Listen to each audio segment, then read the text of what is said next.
Sederalun aktivitas pasar daging untuk kebutuhan megang bulan puasa disesaki pembeli.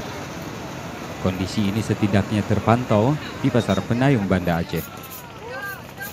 Wali Kota Banda Aceh, Iliza Saiduddin Jamal, Kamis pagi ikut meninjau ke lapangan. Ini sekaligus dilakukan untuk mengetahui harga daging serta barang kebutuhan pokok lainnya. Untuk harga daging sendiri, di hari pertama megang rata-rata dijual Rp150.000 sampai Rp170.000 per kilogram. Ini adalah harga daging, baik dari sapi lokal maupun luar daerah. Para pedagang sendiri mengaku lebih banyak memasok sapi luar Aceh, menyusul tingginya kebutuhan dan minimnya persediaan sapi lokal. Kalau misalnya bagaimana kalau kita juga melakukan intervensi, mendatangkan sapi dari luar yang sudah dibutuhkan dan juga menanyakan kepada masyarakat. Sementara itu untuk harga kebutuhan pokok umumnya dijual dengan harga yang masih relatif stabil.